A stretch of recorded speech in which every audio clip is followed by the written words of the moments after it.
Halo teman-teman, kembali lagi di Metabolomic Project Challenge. Pada video ini, kelompok 3 akan membawakan topik terkait obesitas dan alternatif penyembuhannya. Konten kali ini akan dibawakan langsung oleh Christian Oriza, Matilda Alma, dan Mario Marwesley.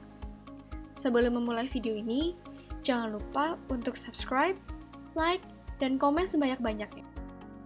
Banyak orang yang mengatakan kalau kita makan terlalu banyak dapat menyebabkan kegemukan. Kondisi ketika berat badan kita melebihi standar BMI tidak dapat dikatakan sebagai kegemukan, namun dikenal sebagai obesitas. Beberapa faktor yang dapat menimbulkan obesitas adalah kurangnya olahraga, pola makanan tidak teratur, dan juga faktor genetik. Hingga saat ini, obesitas masih menjadi salah satu masalah kesehatan utama baik di dunia maupun di Indonesia.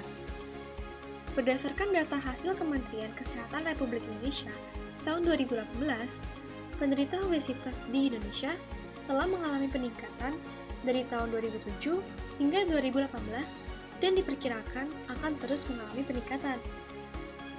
Obesitas dapat mempengaruhi hampir semua fungsi fisiologis tubuh dan merupakan ancaman kesehatan masyarakat.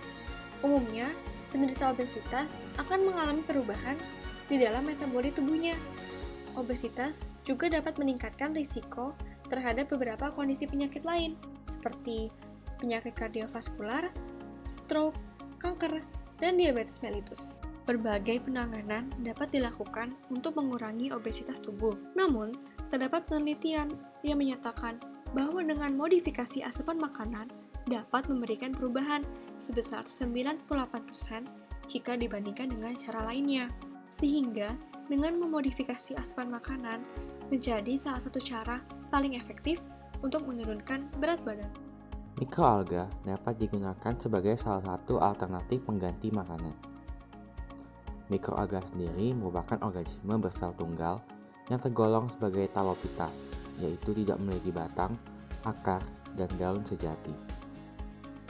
Mikroalga memiliki kandungan nutrisi yang sangat tinggi, mulai dari protein, karbohidrat, lemak, vitamin, dan juga pigmen. Sehingga mikroalga sangat cocok digunakan untuk membantu memenuhi nutrisi yang dibutuhkan manusia. Selain itu, pigmen pada mikroalga dapat digunakan untuk mencegah dan mengobati berbagai jenis penyakit. Salah satunya adalah obesitas.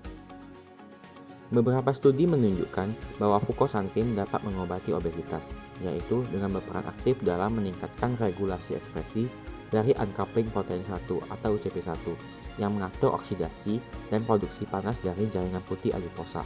Kemudian, fukosantin juga dapat meningkatkan beta-3 adrenergic receptor expression yang berperan dalam lipolisis dan termogenesis. Selain itu, fukosantin dapat merepresi atau menghambat ekspresi sterol regulatory elemen binding transcription factor yang berperan dalam pembentukan lemak dan kolesterol. Sehingga, melalui mekanisme tersebut, fukosantin dapat mengurangi pembentukan jaringan putih adiposa yang menyebabkan terjadinya obesitas. Pada penderita obesitas, profil metaboliknya berbeda dengan orang normal. Beberapa perbedaannya yaitu terjadinya peningkatan metabolik seperti alfa-aminoadipat, isoleusin, leusin, valin, dan propionylkartinin. Fukosantin secara efektif dapat mengobati obesitas, sehingga di penelitian ini akan diobservasi apakah fukosantin dapat mengurangi jumlah metabolit tersebut menjadi normal. Fukosantin akan diperoleh dari mikroalga jenis Heteroconthophyta, yaitu Malomonas sp.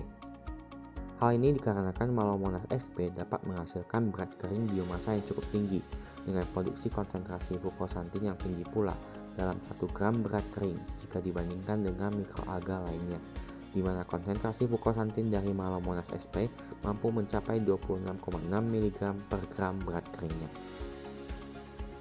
Sehingga, rumusan masalah dari penelitian ini adalah bagaimana pengaruh konsumsi fukosantin dari mikroalga Malomonas sp terhadap profil metabolit jaringan putih adiposa dalam menurunkan obesitas. Dan hipotesis yang kelompok kami ajukan adalah konsumsi mikroalga Malomonas sp yang mengandung fukosantin diduga dapat menjadi alternatif pengobatan obesitas yang mampu mereduksi metabolit seperti alfa-amino adipat, isoleusin, leusin, valin, propionil karnitin pada jaringan putih adiposa di dalam tubuh. Selanjutnya akan dibahas mengenai rancangan penelitian. Rancangan penelitian diawali dengan tahapan pertama yaitu kultivasi dan pemanenan alga. Kemudian dilanjutkan pengolahan alga sebagai supplier makanan. Dilanjutkan pengujian pada mencit. Kemudian pengambilan sampel jaringan adiposa mencit. Analisis metabolit dengan HPLC. Analisa pengaruh fukosantil. Kultur Malumonas SP akan dilakukan kultivasi pada medium WC yang telah dioptimasi kondisi lingkungan dan sumber nutrisinya meliputi kadar nitrat, fosfat, dan pH dari medium. Kultur tersebut dilakukan perbesaran skala produksinya dari stok kultur hingga produksi skala besar untuk mencukupi kebutuhan pada eksperimen dan dilakukan pemanenan dengan metode filtrasi.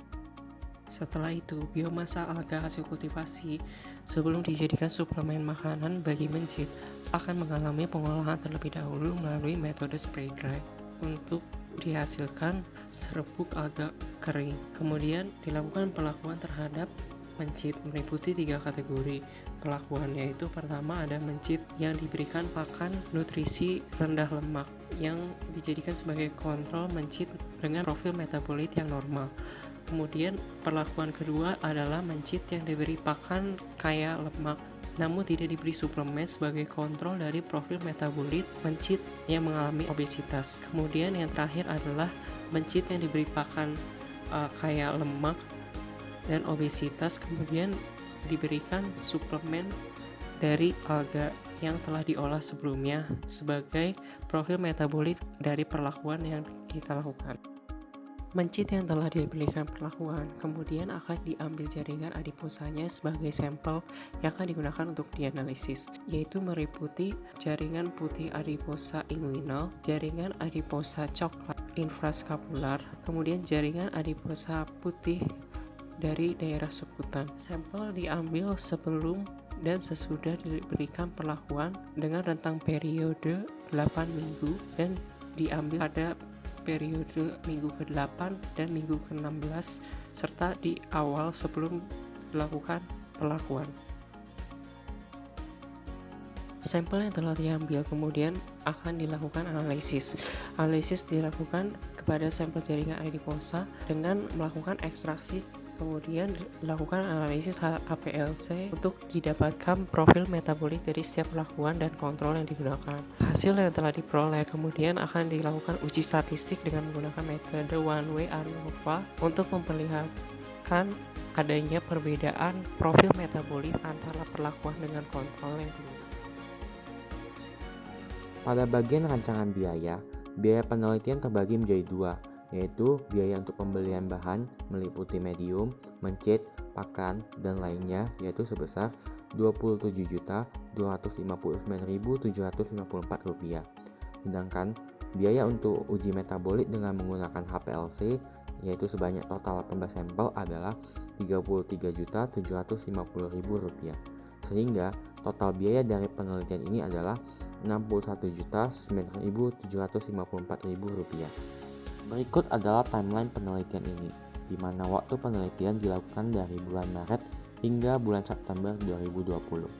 Pada bulan Maret akan dilakukan penentuan topik dan problem definition.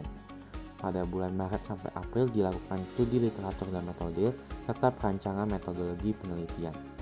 Kemudian dari bulan April sampai Mei akan dilakukan kultivasi dan panen alga, serta pengolahan biomasa sebagai suplemen makanan. Perlakuan sampel mencit sendiri akan dilakukan dari mulai bulan April hingga bulan Agustus. Kemudian, dilakukan preparasi sampel adiposa dan juga analisis metabolit mulai dari bulan Juni hingga bulan September. Selanjutnya adalah uji pengaruh fukosantin atau uji statistik dan pengolahan data hasil penelitian akan dilakukan bulan Agustus hingga bulan September. Kemudian, hasil dan kesimpulan. Pada hasil penelitian, dengan melakukan desain eksperimen yang telah dilakukan, akan didapatkan data profil metabolit mencit obesitas yang diberi suplemen Malumonas SP dan yang tidak diberi suplemen Malumonas SP. Profil metabolit pada mencit obesitas tanpa diberi suplemen memiliki metabolit alpha aminoadipat, isoleusin, leusin, valin, dan propionyl karnitin dalam jumlah yang tinggi. Sedangkan mencit obesitas yang diberi suplemen akan mengalami penurunan metabolit seperti alpha aminoadipat, isoleusin, leusin, valin, dan propionyl karnitin. Sehingga tujuan menentukan pengaruh konsumsi glukosantin dari mikroalga Malomonas sp terhadap profil metabolit jaringan putih adiposa pada penderita obesitas dapat dicapai. Sehingga kesimpulan dari penelitian ini adalah konsumsi glukosantin dari mikroalga Malomonas sp dapat mengurangi jumlah metabolit seperti alpha aminoadipat, isoleusin, leusin, valin, dan propionyl karnitin yang merupakan profil metabolit penderita obesitas, sehingga efektif dalam mengobati penyakit obesitas. Terima kasih sudah menyaksikan video kami.